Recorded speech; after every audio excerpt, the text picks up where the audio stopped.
Village Board meeting, Monday, December 2nd to order. It is 6 p.m. and we will begin with roll call. Trustee Booker. Here. Trustee Woods. Here. Trustee Johnson. Here. Trustee Thompson. Here. Trustee Owens. Here. He is joining us virtually, and Trustee Greaves is excused on tonight. President Montgomery, I am here. We'd like to invite the audience to join us for the pledge of allegiance. I pledge allegiance to the flag of the United States of America and to the republic for which it stands, one nation, under God, indivisible, with liberty and justice for all.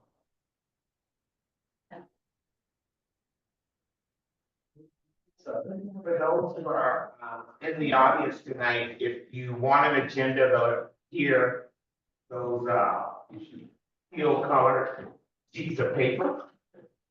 And we typically follow the agenda as printed.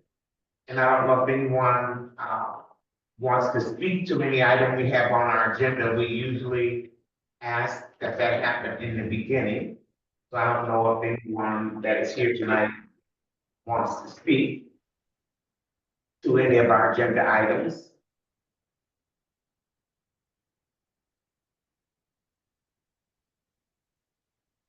Okay, if not, we will move forward. On our agenda, we have persons desiring to be heard. And I don't believe there's anyone on here. Okay. Our next item is reports from elected officials and staff, and those are in your packet. Were there any questions or comments relative to the items in our packets?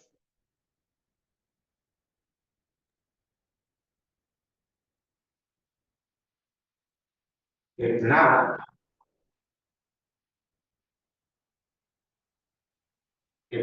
we will move on to the next item, which is our consent agenda. And that consists of our minutes from the November 18th, 2024 meeting, to accept the vouchers from the October 2024 voucher statement, to accept the 2024 year-end special event report, consider approval of the 2025 calendar of special events, consider approval of the change in time hours of operation. I did have one question as it relates to the time hours. And I think is it down in our other items in terms of resolution? Or maybe I saw. So there was a memo in here as it related to the hours. Let's see. And they did not match. Okay, here it is. So it says to approve the change in time hours of operation from 11 a.m. to 6.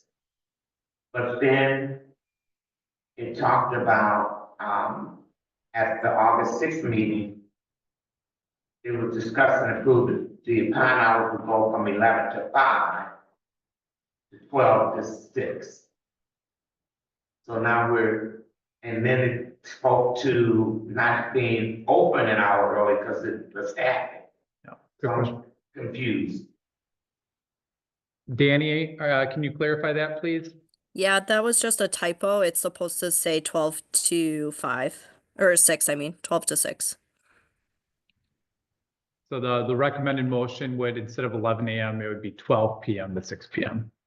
Okay, so is this included in the consent agenda? Yes, sir. Right. So I mean, but it's not separated in our new business. So we just need to make the correction here. Yeah, so if you want to approve the consent agenda, recommended motion would be to approve the consent agenda With that correction. with that correction. Okay. That was one thing I saw. So. Yeah, thank you. Any other questions or comments? If not, can we entertain a motion to approve consent agenda with that correction for the time hours? I'll make the motion, I move that we approve the changes to the pond hours, with the correction from 12 p.m. to 6 p.m. But are you approving the consent agenda? Oh, I'm sorry, yes, the consent agenda, yes. Oh, that's, I had one, I'd like to make a motion that we approve the consent agenda to include the changes of the hours for the pond, for the changing hours for the pond hours of operation from 12 to 6 p.m. Is there a second? I second. It's been moved by trustee Thompson and seconded by trustee Booker to approve the consent agenda with the change to the pond hours. All those in favor? Aye. Any opposed? Ayes have it, motion carries. Thank you. The next item on our agenda is the public hearing on the proposed 2025 village budget. And that information is also in our package. You or Derek going to speak to? Yeah, I would just said I open it first for public comment. Yeah, so typically, just as a reminder, how this is a time that anyone from the public that would want to inquire, ask questions or comment, that they can certainly do so. As you know, we've had several different presentations already on this. So depending on the dialogue, we have it's the same presentation that we did to kick off the budget. So we have that teed up if needed. If not, we can go right into any questions. But the one thing I would mention to the board's sake before we start the public hearing is, based on our last session, we got some revenue numbers from the transportation aid, which came in positive. So we were able to change some things. So if there's any direct questions about those changes before the budget's adopted, staff and myself would be happy to answer those questions too. So before we go into the board discussion, is there anyone here from the public that wants to comment or ask questions about the budget that is being proposed on tonight? We have a number of our department heads here that could answer questions too.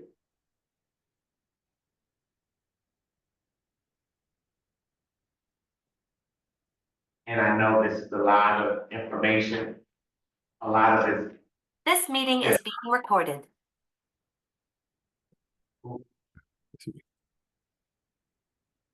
Just sign on. It's Oh, it's okay. fine. Yeah. All right. Anyone from the public that has questions or comments?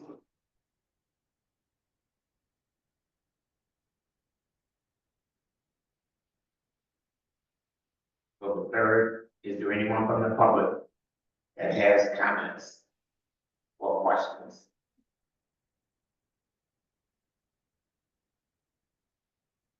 If not, we will close the public portion of the budget hearing. Now we will go to the village board. Are there any questions or comments relative to the budget? I'll make a couple comments. I did go through the rest of it today. Yeah, and the questions I had, I just called Tyler directly because it wasn't about changing anything. About how the budget's costs are distributed. Was there an indirect cost plan allocation used or, but some departments would get a specific charge, that kind of thing. And I don't want to tie up the meeting with those kind of questions. He's able to answer all my questions to my satisfaction. So I'm comfortable with the budget as it stands. One question I do have is it relates to the transportation costs, because that came in later, didn't it? Yeah, it always comes in about the first week of October. And then when did we get it? Was What? it then? What's that? Did we get it then or was it later? No, we got it then. Yep, Okay. yep. So that came in, or maybe it was the second week of October. I can't remember, but it was right. I can't remember if it was after the first or second session. when we got it. So we've made those modifications with that aid coming in. So Derek, am I right on that timeline? It's about like the first or second week of October that comes in? It is the first. Yeah. Somewhere. Yeah. Any other questions or comments from the village board? Right, speaking back. Trustee Johnson. Yeah, just looking at the package, Tom, maybe you can just go through potential increase. So those who are possibly listening, you can have a chance to review this. You kind of give us an idea of what percentage increase you're talking about. Sure. Just so when you say increase, I'm looking at what you had voted, potential 4.2 or 4.02%. Possible increase, which, if, for example, houses valued at $250,000. you're looking in the transmittal letter? Correct. Okay. Okay. So what are the main talking points that constitute in that 4.02% increase? Correct. Okay, I get the question. Here would be the main talking points in that. First of all, when you look at the general fund operations, that's only going up roughly about 2.5% increase. So when you see the levy that's increasing about 4%, it's not necessarily we're increasing operations at that amount. A big part of the 2.5% of the increases, close to half of it is coming for expenses for North Shore Fire. That's a lot of that is out of our control. There's a formula that we've established with all 7 North Shore municipalities as far as how that allocation is handled. And 2 of the biggest factors are valuation and usage. And over the stretch that establishes our 5-year rates for North Shore Fire, both have gone up compared to our other 6 North Shore municipalities. So that's why our contribution is rising much faster than the other North Shore municipalities. So that's an obstacle that we have, and we're obviously happy to support our North Shore Fire department. But that makes it a little bit more tricky for us as a municipality rather than the other, compared to the others. Otherwise, the other thing that's contributing to the increases is we're trying to utilize this as a year to correct some of the revenue shortfalls as well. Some are not necessarily in our control. Like, for example, PID 2 closed. So there's an admin fee that our general fund is able to utilize year in, year out for that we're no longer able to utilize. So that was a revenue that we can't take advantage anymore. As we anticipate TID 3 and TID 4 closing too, there's a strategy of trying to lower those administrative fees, just knowing that we don't want to be in the same predicament that we were with TID 2, relying on that as a revenue for the general fund. Port citations and that, while if you looked in the transmittal letter, because we moved to having Glendale with the North Shore Court, $95,000 of the expenses went along there. So you'll see on the expenditure side, we were able to get savings, but there was also about that savings on the revenue side as well. So that was certainly part of it. So those are kind of some of the main talking points that really contribute to that, approximately 4% of a tax impact for the year. With that, is there a likelihood it could be lower than that potentially? I mean, it always can be lower. It's just a question of, at that point, how do you want to get there? And that's where, I mean, when we always bring a budget forward to the board, it's always keeps services status quo. So, I would say in a normal year, between 3 and 4% is what we can do to keep services status quo. We're trying to utilize this year to take advantage on the revenue side, which we won't always need to do that. Also, as a reminder, some of the streetscaping that was done in the original village was an originally borrowed expense charged to TID4 that we're now moving to the tax levy. We have one more year of that. So after that, we won't have that impact that we have to configure anymore either. So I think we're getting to a point where, you know, I think for future years, we're hoping that we can get that tax impact a little bit less than 4%. But with some of the things that we're trying to accomplish, we're about, a year or two away from that. And the lighting too is no longer, that we had one grant. Yeah, street lighting was moved out. So that was one of the things that we did to save. And we did some other things to save some money, like we talked about earlier this year, the example, the RFP for general liability insurance. Like that was one of the things that we were able to save some dollars. But once again, we always had a 1.0 vacancy factor in the police department, for the general fund. And this year we knew we were able to capture that. But that's not something that we want to always depend on. So another thing that we were able to do is move that to a 0.5 vacancy factor, which we feel much more comfortable with. So just as a reminder for any public watching, a vacancy factor, what that is just acknowledging that in your organization, you're going to have some vacancies throughout the year. So we're basically banking on a 0.5 full-time equivalency that will be vacant throughout the year. If it's more than that, then we'll have some savings on the personnel side and benefit side. If it's less than that, we're going to have to find a way to manage that accordingly. So, any additional questions? Yeah, I just have an additional question. And I do see you, trustee Owens. Okay, I'll call you in a minute. I'll call you in a minute. okay. And there's another question that is related to shared revenue. Is there an inflationary amount each year, or is it the same dollar amount each year? Based on? Great question.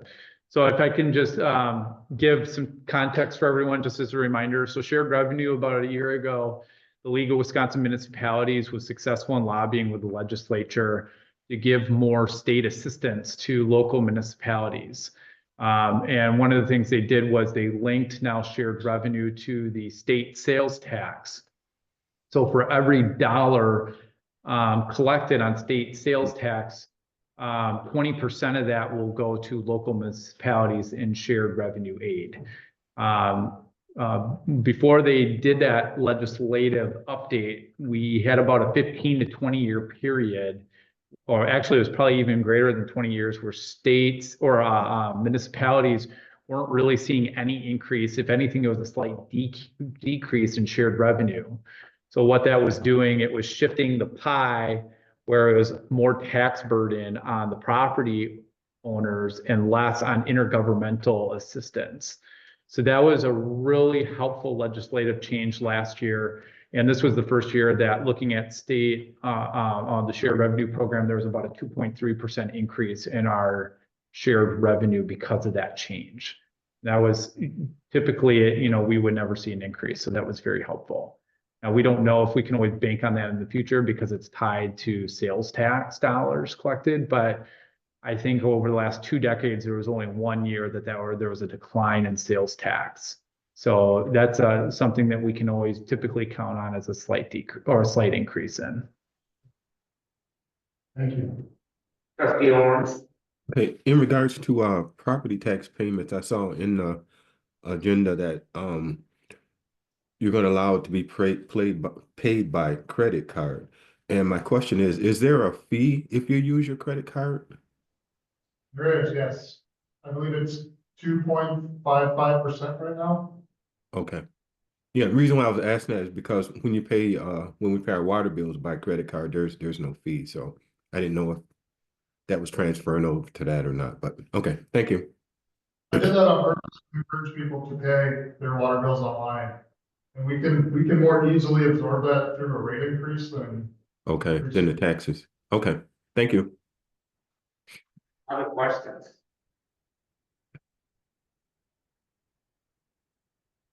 If not, that concludes the discussion, and so we can move to new business. Under our new business, we have considered resolution number 2416, 24-16, adopting the 2025 annual budget and establishing the 2024 property tax levy for the village of Brown Deer. And that is a resolution in your packet.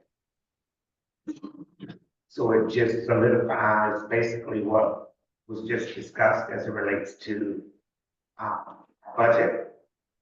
I don't know if there's any additional questions.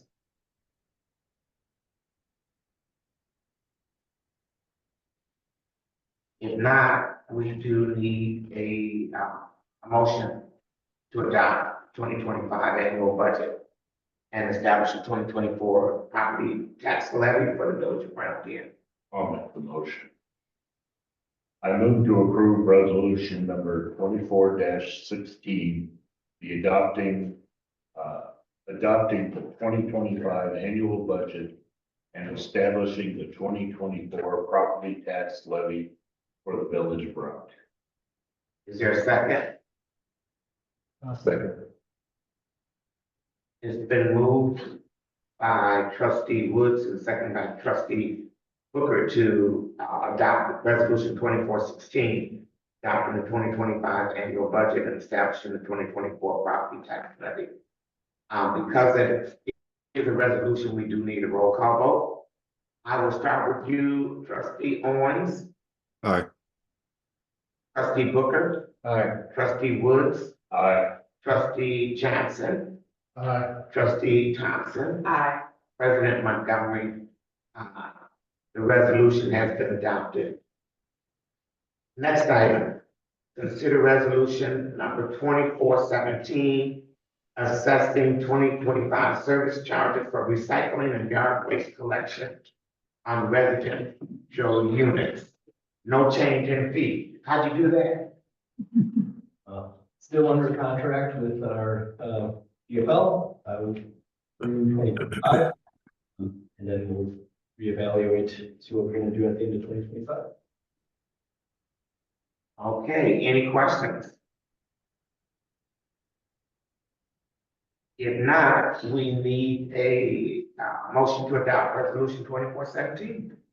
I'll make the motion. I would think, move that we adopt resolution number 24-17, assessment 2025 service charges for recycling and yard waste collections on residential units. And restate, no change. And no change in fee. Is there a second? I'll second. It's been moved by trustee Thompson and second by trustee Johnson to approve resolution 24-17, assessing the 2025 service charges for recycling and yard waste. This is a roll call vote. Trustee Owens, Aye. trustee Booker, Aye. trustee Woods, Aye. trustee Johnson, Aye. trustee Thompson, Aye. President Montgomery, aye. Resolution has been adopted. Next item, consider resolution 24-18, establishing the stormwater rates for 2025. I think, he was here before, and the stormwater rates came through you come through the water department. No, Matthew can take this because it went to Public Works Committee. Yeah, this also went to Public Works Committee last month. So last year, we did have a plan that we brought forward with stepping up the stormwater utility rate. It's listed, the new rate is listed in the packet for ERU. And a lot of this still has to do with funding of the new DPW building. We put a couple more years on. But this helps us get in the right direction. So there is a slight increase.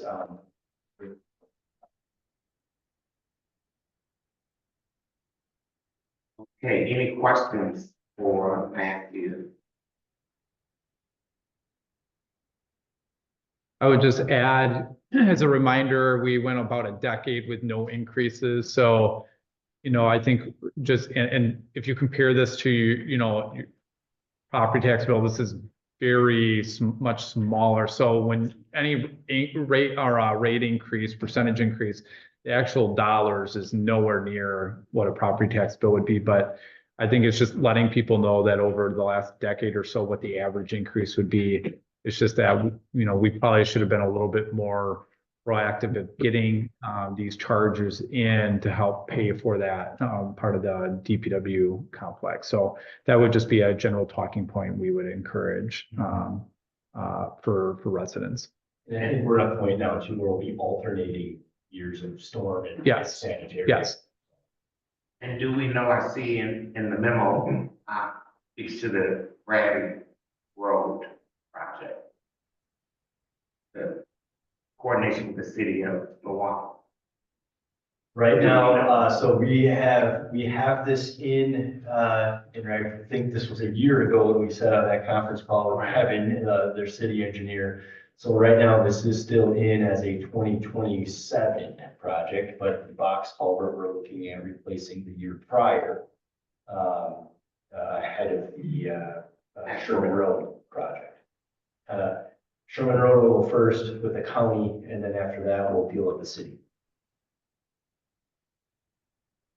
Okay, Add a quick note on that rate study that I did a year ago on the decision to raise these utility rates. Part of it was also to have more cash on hand in the stormwater fund to pay for some of these without taking out debt okay. because of our debt capacity and wanting to use the debt for more general fund government projects. Is this gonna be enough to address that?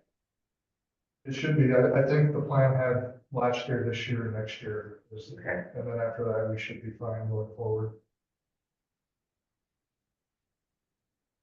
Questions?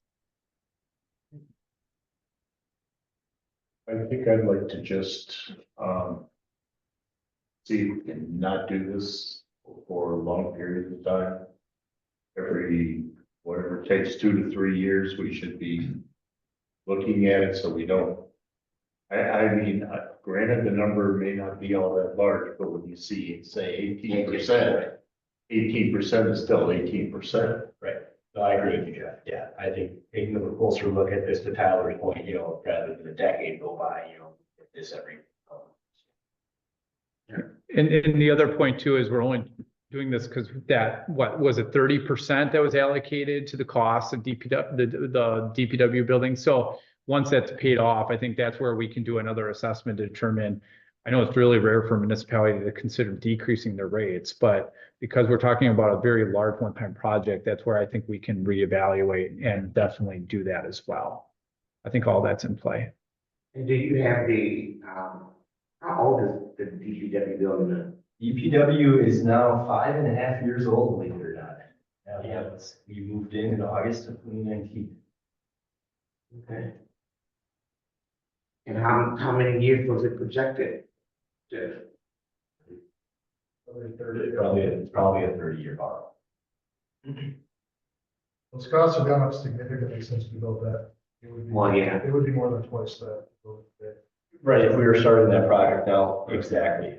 We've actually had, I give tours all the time because we have to show it off and they like to see our building and use it for themselves. But I've seen others building projects now, like Germantown just built one, West Dallas is building one, there's several others, and the costs, are almost double of what we paid to build that. Yeah. All right, so we do need a motion to approve the resolution 2418 establishing stormwater rates for 2025. I'll make a motion. I move that, with, resolution number 2418, establishing the stormwater rates for 2025. Is there a second? Second.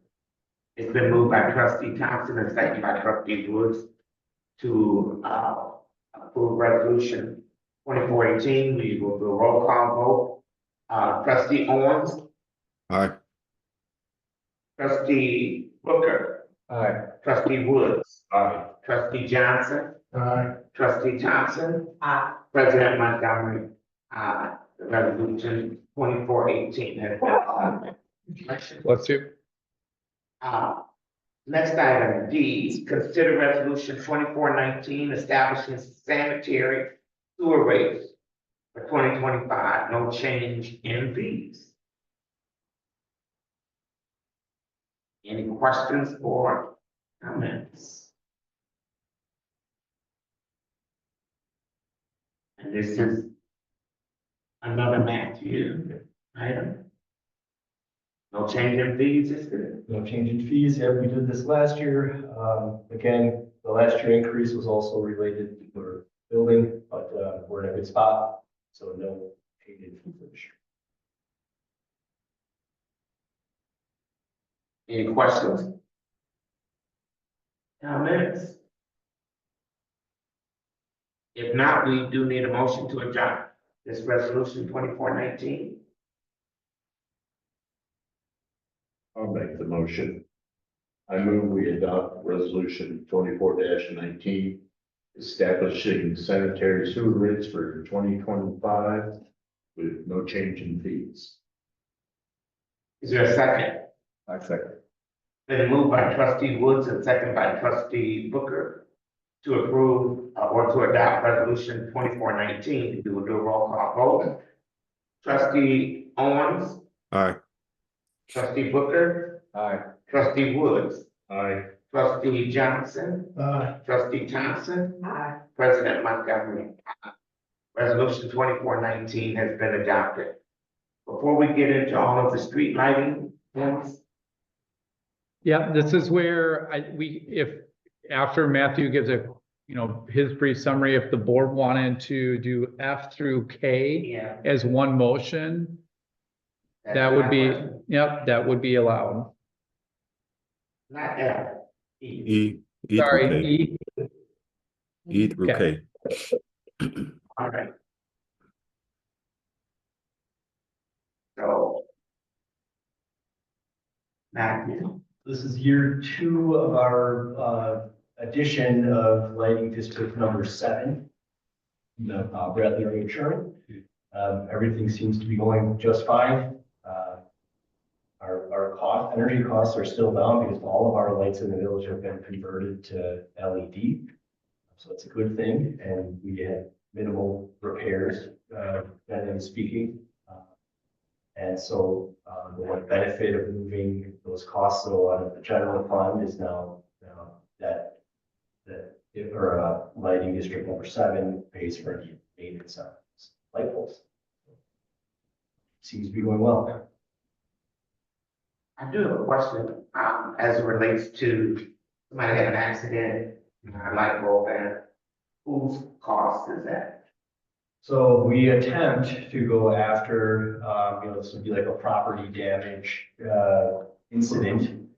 And, I would say we're not extremely successful on getting this, but occasionally it does happen, the person, their insurance will cover it. We had a sign that was hit up at county line, and I had to work with a Geico agent on that. We had another sign on Brown Deer Road that we were able to recoup costs from. So we do try. What about the roundabout? Somebody took down several of those. So those signs, the county is responsible for replacing those, but we do forward on any police report over to the county, and then that would be on them to get after costs for the roundabout. Yeah. Couple bad ones over there right now, actually, that we're working on getting rid of this. Okay, any questions about the lighting? You have a question, Matthew, what was the cost to convert those lights? Because I remember, I've been on the board long enough to remember when we did one street, I think it was Pierre, that's the test. Oh, yeah. Yeah, right? Yeah. That was, I think that was around 4 or 5 years ago when we did that, so that sound right, yeah. It's worked out fabulously. We actually had like nothing but compliments on it, and their energy costs went significantly down. I mean, they were paying like, I don't know, it was like over $100 each year, $110, one year it was like $135, and now they're down in the 70s. Oh, okay. So, yeah, it helped out a lot. And, we were getting lots of calls on like replacing, that was all high pressure sodium lights, and then they would burn out a lot, or ballast would go, and now with the LEDs, I haven't had a call for a light out in that neighborhood in probably 2 years. Wow. That's really good. Other questions?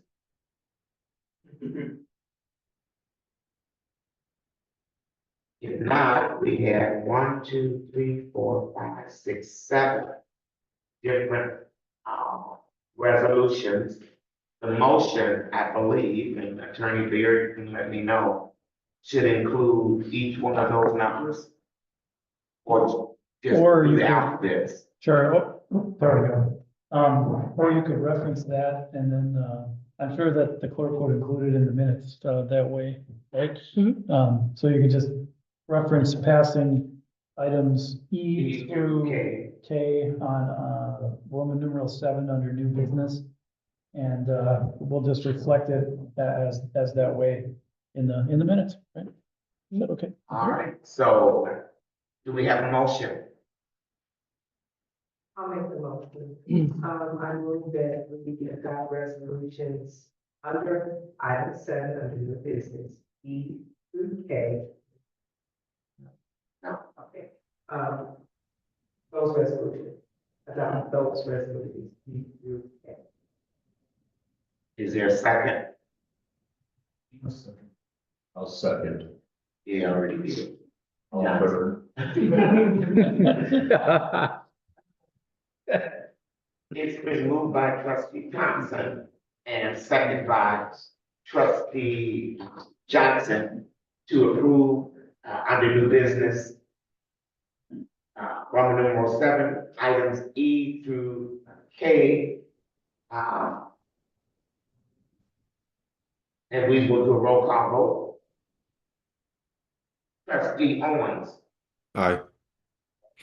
trustee Booker, Aye. trustee Woods, Aye.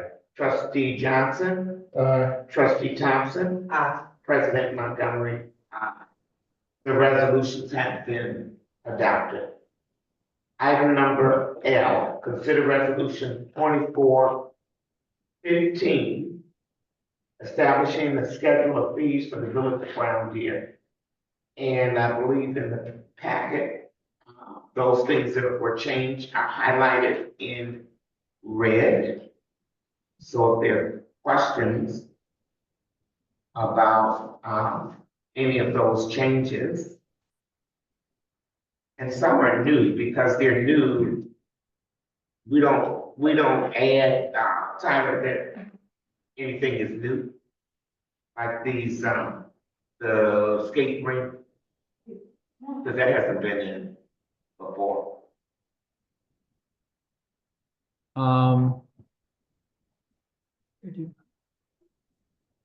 What's his name? Karen, Karen, you took the lead. Do you wanna? What I would recommend is if you scroll to 212 in the packet, that will show you some of the track changes to the fee schedule. I think that's probably what you're looking for, President Montgomery, is. Looking at it. Oh, okay, I'm just saying that these were changes, are in red. correct. What I'm saying is the skating is new. Do we highlight any new things that are in? Because we've never had skating in our fee schedule. Yeah, so those would be new. If you go up in building inspection, I don't know if Nate wants to talk about this, but because of the chicken ordinance, Yeah, the chicken items are new. I believe for the farmer's market, the farmer's market edition, is that just a clarification on food truck vendors?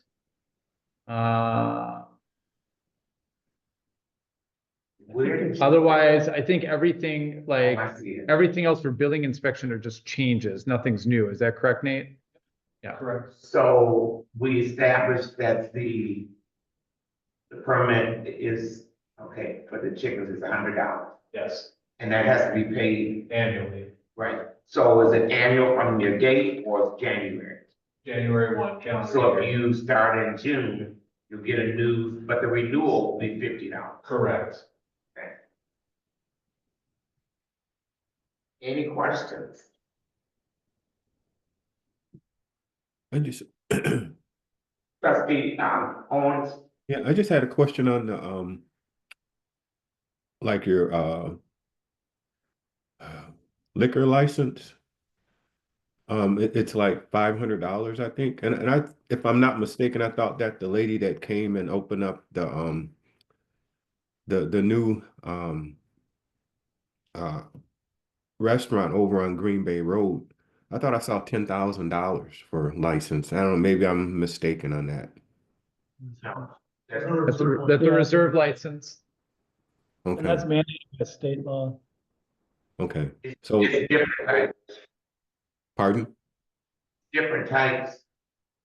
Okay, so that wouldn't be considered included in the fees then? Or not? The liquor. The $10,000, Yes, it should be somewhere. Does it show the reserves? yeah, because I was looking at all that, and the highest one I saw was $500, and I said, well, I thought that, you know, we approved $10,000 for this lady, and it's like, okay. So I just thought I'd ask the question. Um, Yeah, I see what you're talking about, all of the other fees. It Yeah. could be included. Yeah, I would recommend, yeah, that's not a bad idea, trustee Owens. I'd recommend, you know, whoever makes the motion, just adding that to make sure that we're being transparent, that the reserve would be 10,000, that would be added to the village clerk fee schedule. And we only have so many of those, right? Correct. Right. Yeah. Okay. Other questions?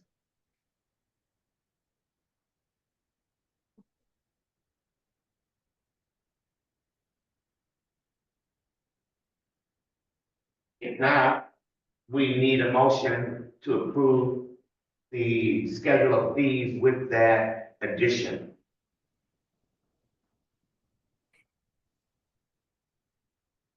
I'll make the motion. I move that we accept resolution number 2425, establishing a fee schedule.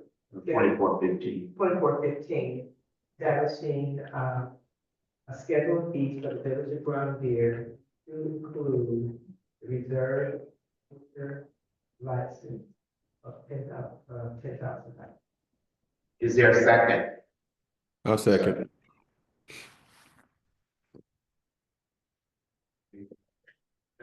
It's been moved by trustee Thompson and seconded by trustee Owens to approve the schedule of fees with the addition of the reserve liquor license at $10,000. This is a resolution, so we will do a roll call vote. Trustee Owens, Aye. trustee Booker, trustee Woods, trustee Johnson, trustee Thompson, President Montgomery. Motion or resolution has been adopted, 2415. The next item, M, is consider approval of ordinance number 2411, an ordinance amending section 2-802 to 2-810 regarding the special events committee. I know you said Danny is on. Yep, Danny's on the call and she'll take this one. Yes, I will take this one. So this came about when we have been having some quorum issues with the special events committee over the last year. There was multiple meetings that were canceled, lack to a quorum, so I think just decreasing the number will help kind of satisfy those quorum needs. So then we can continue operating as a committee without, you know, constant cancellations of meetings. Any discussion? I think the only point I want to make is anyone that still wants to be able to volunteer, especially anyone, you know, if it's a student or anyone from the community, are still welcome to be able, these are public meetings. And I know Danny and any of the special events committee members would be more than welcome of having them participate. So we'll still have that door open for anyone that wants to participate on the committee. How many people need to be present to have a forum? If it was changed to 5, you'd need 3 of 5. When it was 9, you would need 5 in attendance for a quorum. And I know, when did we change this? Wasn't it just 2 years ago? That we changed this because we had Correct. 4th of July. It was. 2 Correct. years ago. Correct. So 2022. That Yep. change did not work. I mean, because we added, a student who we've never been able to get on. And, we increased it, so we could get a quorum. That didn't happen. So I'm wondering if there's something else going on. That people are not showing up. I don't know. But I'm just saying, we changed it to get more people. But looking at this, and I don't know why people aren't showing up for this, and they used to, it used to not meet in August, before, when it was the 4th of July. They didn't meet in August, and Danny, you may remember this, there's a couple months that they didn't meet. So I think there was a few cancellations, but I think with the growing amount of special events, we had to continue meeting almost every single month. Additionally, we have made some changes to the summer schedule of months because Community Vibes falls on the same night as our committee meetings. So to kind of help make sure that like committee members could participate at Community Vibes, we do change that date. But I don't know if there was like a specific month that we didn't for sure meet, except for maybe the 4th of July, just because sometimes that falls, or that's pretty close to the 4th. But other than that, yeah, I'm not sure what the answer is as far as why people aren't showing, but I think this is a step for us to kind of see if this new, um, format works for us. And if it doesn't, then I think it's a larger discussion of like, is this a committee that's worth continuing to have? But I think let's just start with maybe making this change and see how that works and then move forward, after we kind of can assess the new format. And so this would go into effect when, in May? So, Go sorry. ahead, Danny. So my thought is there are people carrying out terms, and if they are showing up and following the attendance policy, they're welcome to continue on the committee. If they are no longer participating to the point where they are meeting those standards of the attendance policy, then they are off of the committee. But I don't want to deter people from volunteering their time, so we'll just naturally phase people out as their term ends. And then if we are at that kind of full amount of members, that's where we wouldn't look to put any new members until there was some open spots on the committee again. So are there some people that are on there now, are they the ones that are missing all the meetings, or is it different people missing meetings that cause you not to have a forum? No, there's pretty consistent people of not participating and showing up, so that would right there. And with the new like if we move to accept this motion, then we would already be down to, if we were at 9, we'd be at like 6 or 7 after this motion, with the potential of, decreasing right away to that 5, if someone else can, isn't following that attendance policy. Other questions? Yeah, who's the chair of this committee? Who's the chair? The chair, her name is Nicole Munns. Who? Nicole Munns, she also sits on the Parks and Recreation Committee. And are they having a Park and Rec, is attendance okay there? Can you repeat the question? I couldn't hear. I said the park and rec, is attendance okay? Are you meeting quorum there? Yes, that committee is only four people. Like four people, five people, so we're meeting quorum. And then this recommendation is not to have a trustee on the special events? Correct. It wouldn't be, yeah, it wouldn't be one of the five. I mean, if the board still wanted like a trustee to be a resource to them, you could, but that would be a, ability to allow more public participation. Other questions? Trustee Johnson?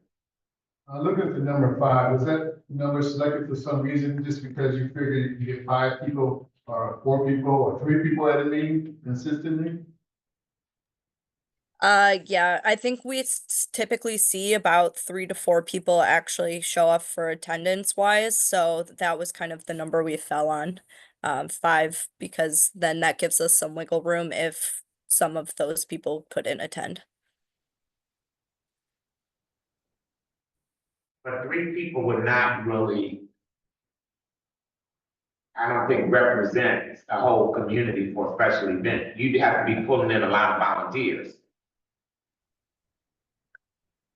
Correct. I think the discussion that could be said is that like we do divvy up like specific responsibilities to each committee member, and then they do submit, their portion. So if they give us advance notice where they can't participate in a meeting, they do provide their their report of what they've been working on typically.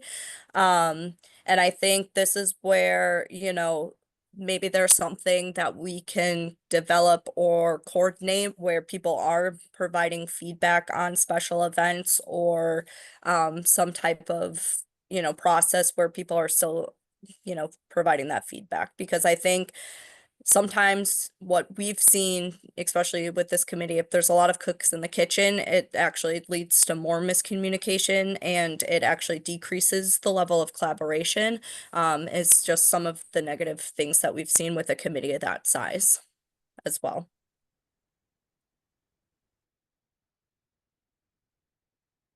I guess I would feel comfortable if it was 7 members minimum, rather than going down to 5.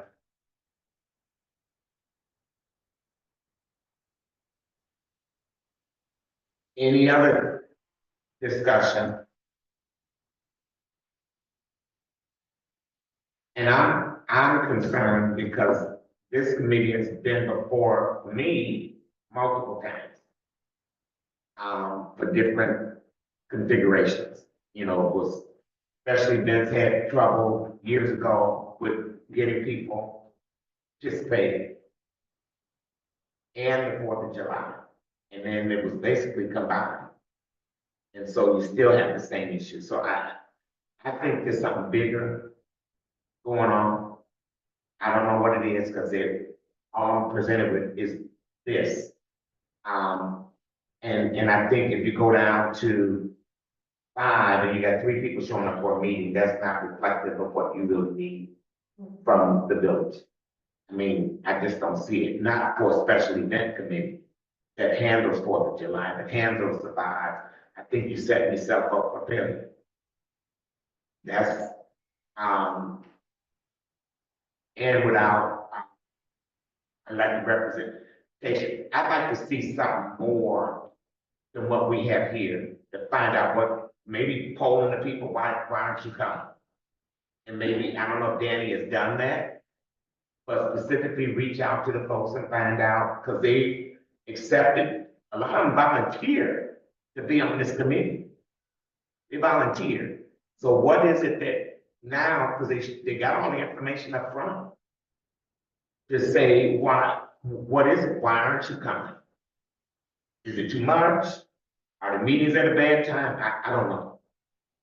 And if that's something that, since I appointed them, if I need to call people and just ask, I'm willing to do that before we make a decision on changing the structure. I remember when,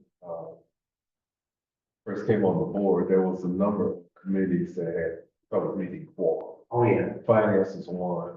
I mean, those, I would have, those are quite a few.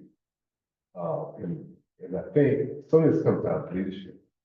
That's why I asked who the chair is. Because if people are consistently not coming, then the question needs to be asked, is this something you want to do? Right. Then they can bow out, possibly recruit new people, I mean, this is a leadership issue. And I feel uncomfortable not having a board member on that committee. Because this is It's been money. yeah, I mean, it's through Park and Rec. But, I'd like to table this ordinance, give me an opportunity to call those members that are not coming, to ask them personally, because I want it. Some of them I don't know, but I'd rather at least do some due diligence to find out. But we're talking about 1, 2, 3, 4, 5. Was there a meeting in November?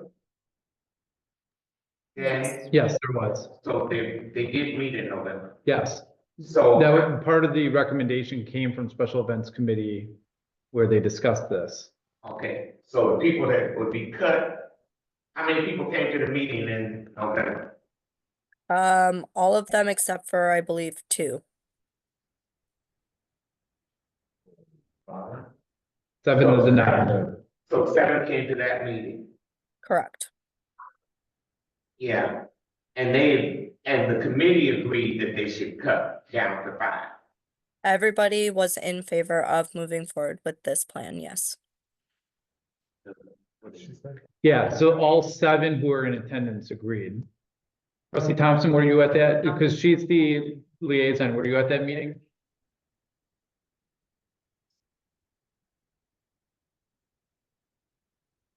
My only concern, like I said, it's been 2 years.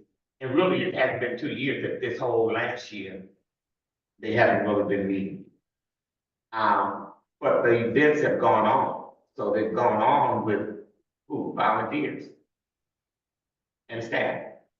Because part of this year, Danny was out too, right? Earlier in the year. Yeah. Correct, but we did hire a part-time coordinator to help facilitate the special events this year while I was out.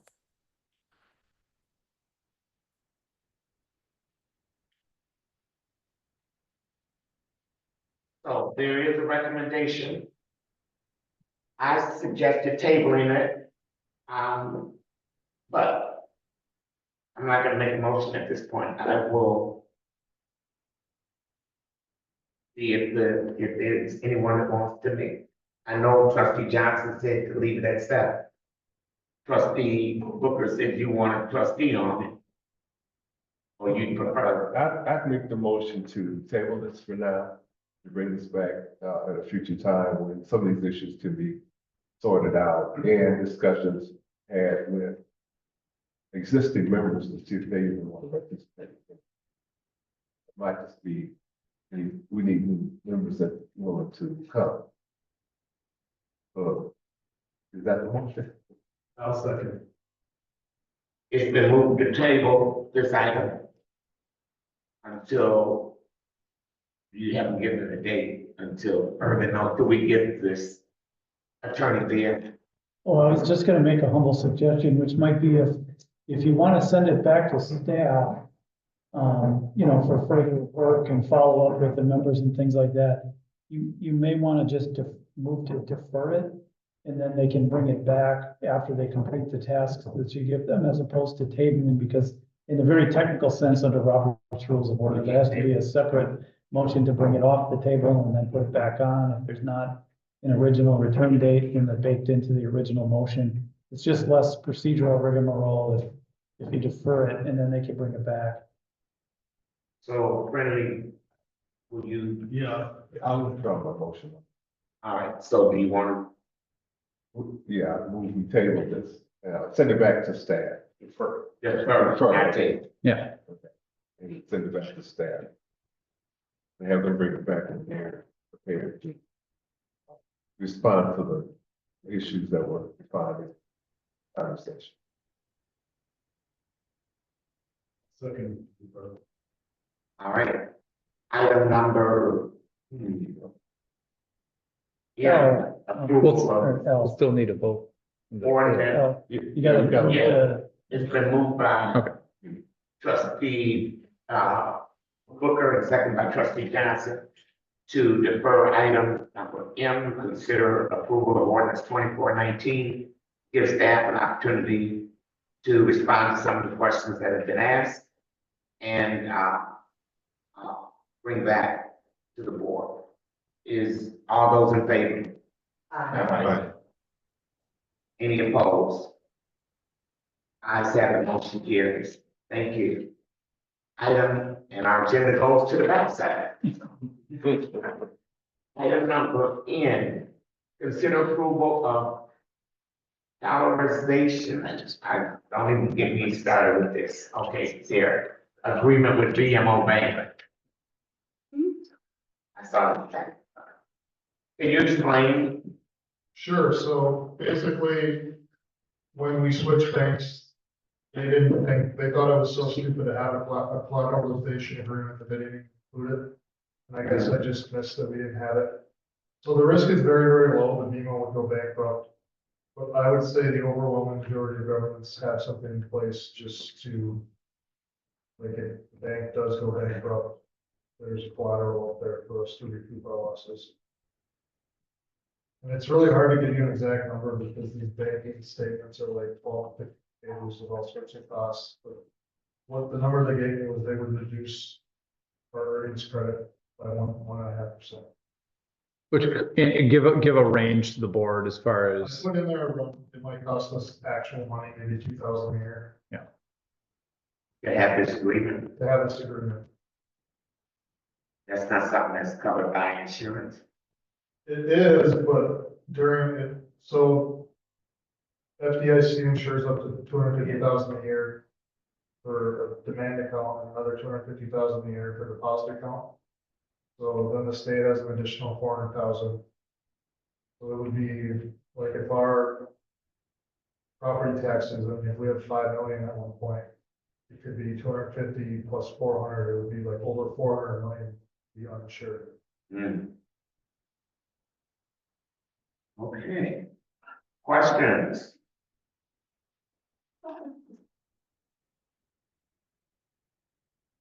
We should be so lucky to have all that money ourselves. Trustee Johnson. I have nothing. I think it's something we should do, not that BMO Harris is gonna go out of business, but we should always have that protection in place. Well, never say never. Nice. Got filled up once already in my life. Right. Yeah. Any other questions? Comments? If not, we do need a motion to approve the collateralization agreement with BMO Bank. I'll make the motion. I move we approve the collateralization agreement with BMO Bank. I second it. It's been moved by trustee Woods and second by trustee Thompson to approve the collateralization agreement with BMO Bank. All those in favor? Any opposed? Ayes have it, motion carries unanimously.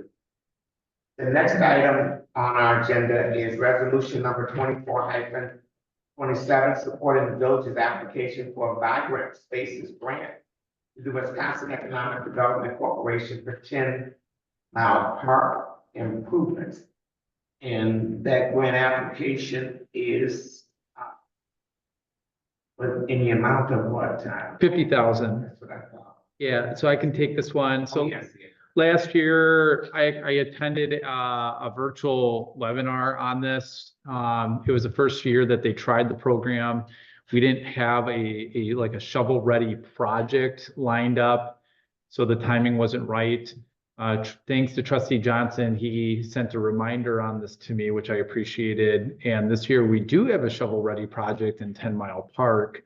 As you know, we've had 2 bids go over budget. We feel really good, and actually during your next board meeting, you'll have the proposed bids to accept.